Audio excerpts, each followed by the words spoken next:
back to PTV at PHS. Today is Thursday, December 3rd, 2020. I'm PTV's Niskio. Topping our show this week. With the ratio of virtual and in-school students fluctuating upward of 50% in some classes, that got us wondering how teachers are juggling all the challenges. We caught up with gym teacher Stephen Havermill to get a glimpse inside his gym class to see how he's making things work. So virtually, that's caused a very unique perspective for a lot of our gym and PE wellness classes. So for all our virtual students, they have activities to do Tuesday through Friday each week. And those activities are designed to get them up and moving using various things around their household. Havermill says virtual students have been taking on unique projects like creating exercising items out of household materials.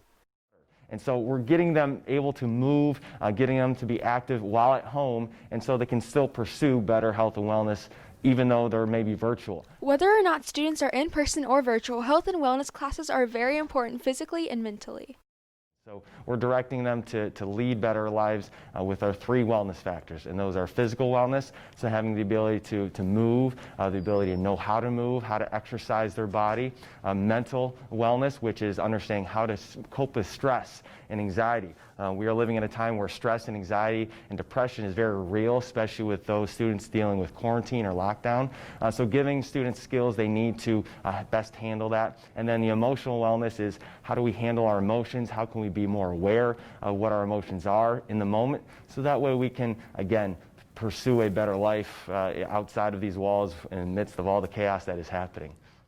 Havermill says the classes can help students prepare and fight off sicknesses when they become older. So it's brought a different challenge, certainly, but it's made us be more creative in how we can get people moving at home, which is also good.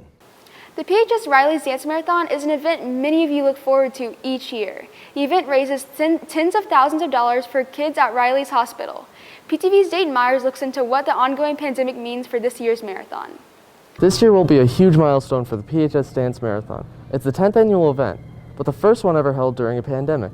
Needless to say, things will be a little bit different. We are entering into our 10th year supporting Riley Children's Hospital through the Dance Marathon. The Riley's Dance Marathon is a student-run fundraiser that supports Riley Hospital, but Director of Guidance Amy Porteous, who's the staff advisor of this year's festivities, says the pandemic has certainly changed the way the team of students are planning for the annual fundraiser. Unfortunately, due to COVID, we are not going to be able to have a physical dance marathon this year like we've had in the past, and we are just very upset by that, of course, because it's always so much fun. Even though there won't be a physical event this year, it still won't stop them from raising funds for the cause. But we want to remind you that the kids at Riley don't get a COVID break, and they still need our support. So we are still attempting to raise some funds. More than 80 high schools and colleges participate in Riley's Dance Marathon program annually, and just last year altogether they have raised $6.592 million. We have raised over $40,000 total. The first year we were only at about 10, but we've done so much more since then. The executive board of the program had planned activities before the pandemic hit. Unfortunately, the pandemic caused these activities to be shut down. We had very high hopes that we were going to raise a ton of money this year. Our kids had some great activities planned, and then of course life happens. Even if there isn't a physical event, Amy Porteous has an alternative for students to support the cause. So if you are interested in taking care of the kids and keeping our tradition going of being supportive of them, please contact Michaela Wilson and one of your exec board members.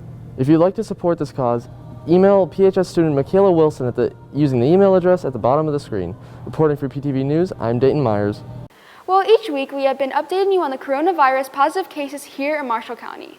According to the Indiana Department of Health's COVID dashboard, the county metrics map shows Marshall County has had 3,204 cases as of Monday. That was up 25 cases, and 46 people have died from COVID.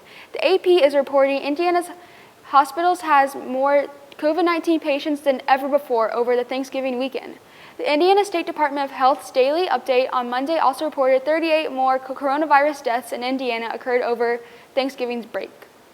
November has been Indiana's deadliest COVID-19 month, and health officials have raised concerns about Thanksgiving gatherings, leading to another surge in cases. The latest information can be found on the Indiana State Department of Health's COVID-19 dashboard at coronavirus.in.gov. Today, there will be a free mobile food distribution event taking place at Centennial Park. The event will take place from 11 a.m. to 1 p.m. at the pool parking lot at Centennial Park. The distribution will provide free fresh food for up to 400 households and is providing through a COVID-19 grant through Feeding America. To take part, stay in your vehicle and pop your trunk. If your trunk does not open, volunteers can open a rear vehicle door to provide you with a free box of food.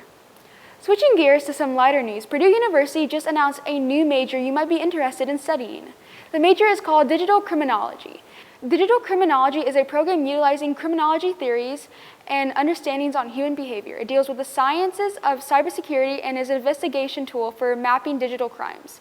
This program partners law and society curriculum with the Purdue Polytechnic Institute Cybersecurity Program to build an academic program targeting students with interest in cyber investigations. For more info on the major, visit purdue.edu. Writing an essay may not be on top of your list of things to do in your spare time, but you would probably reconsider if doing so earned you $10,000, right? $10,000 is the first place prize for the Profile and Courage Essay Contest for students in grades 9 through 12. The contest is put on by the John F. Kennedy Presidential Library, and they want students to share stories of courage. This year's essay topic is to describe and analyze an act of political courage by a U.S. elected official who served during or after 1917, the year John F. Kennedy was born. The first place winner will receive $10,000, second place $3,000, 5 finalists will bring home $1,000 each, and 8 semifinalists will receive $100 each. Visit jfklibrary.org for more information. The essay deadline is January 15th. Ms. Hansen's digital design class is hosting a coloring book fundraiser. This fundraiser is not your average fundraiser because the students are designing coloring book pages. Each student in the digital design class will draw 2 coloring book pages for the book. The title of the coloring book is the Totally Random, Insanely Cool, Extremely Wild Coloring Extravaganza 2020 edition. The students submitted title ideas and voted for this particular title as the winner because they really wanted their individual personalities to be able to shine on their artwork for the coloring book and did not want a particular theme. Coloring books are only $5 and each book will include 51-sided pages to color. All purchases must be made by the end of next week and paid for before the coloring books will be printed. Coloring books will be available for pickup before we leave for Christmas break, unless we have to go virtual due to COVID.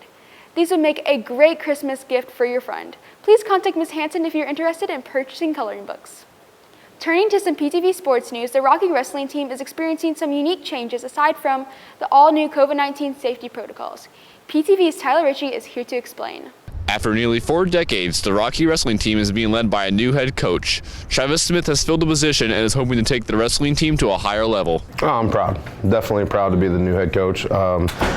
To pick up where Coach Reed left off and to be able to be trusted with that that was a proud moment for me. Coach Travis Smith continues to give back to the community, spending the past few seasons as a volunteer coach for the wrestling team, along with establishing his very own combat club. Anything hand-to-hand combat has always been something special to me, always meant something to me. I've always loved it. It was just who I was. While the wrestlers continue to gain knowledge throughout each and every practice, Coach Travis Smith claims he does so too. I've always been kind of a brash, rough, around the edges type guy, and it got me to ease up a little bit and be a little more patient. The blood, sweat, and tears of the wrestling season comes down to one key word: growth. Growth in the sport of wrestling, obviously, but the personal growth among all my wrestlers. That's what I love to see. The Rockie wrestling team will be in action for the first time this Saturday at 9 a.m., but due to the pandemic, there will be no spectators allowed. But there will be a live stream available on the PHS Big Red YouTube channel. Reporting from PTV News, I'm Tyler Richey. And to wrap up sports, looking at our PTV Sports Rundown. Today, the girls and boys swim team will be competing in a dual meet against Goshen and Northridge at home. The event is expected to start at 5:30 p.m. The girls basketball team will be on the road taking on against Tippecanoe Valley at 6:15 p.m. tonight. And both the boys and girls 9th grade basketball teams are both in Goshen, taking on Goshen at 7 p.m. On Friday, the boys basketball team will go against Argos at 6 p.m. at Argos High School. And as Tyler mentioned, Saturday, the wrestling team will host the Plymouth Invite starting at 9 a.m. Meanwhile, the junior varsity wrestlers will be going to the Concord Invite, also starting at 9 a.m.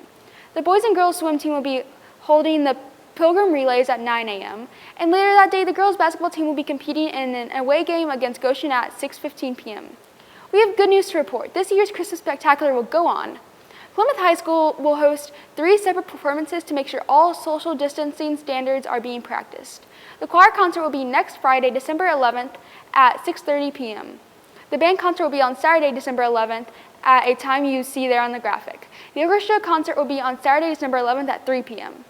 All 3 events will take place in the PHS auditorium. Seating will be limited due to the pandemic and social distancing requirements.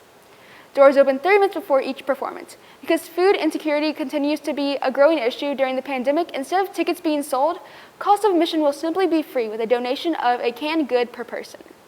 PHS Theater Department is once again involved in this year's Christmas Spectacular by creating beautiful Christmas sets for the performances.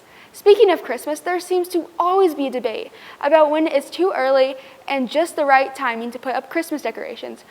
For PTV's multimedia journalist Aiden Lynn, hitting the hallways to see what some of you had to say on this one. Let's take a look. So personally, I think that they should be put up after Thanksgiving, anytime after Thanksgiving. Before Thanksgiving, and it feels like you're kind of disregarding a whole extra holiday.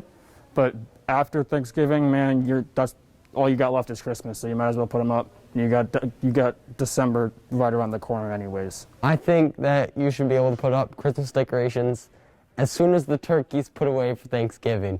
It's free reign after that. I think Christmas ornaments, decorations, and lights should be kept up all year. Like, why take them down? The lights are great. Well, we hope you enjoyed another edition of PTV at PHS. I'm PTV's Niskio. Have a great day and make sure you mask up, PHS.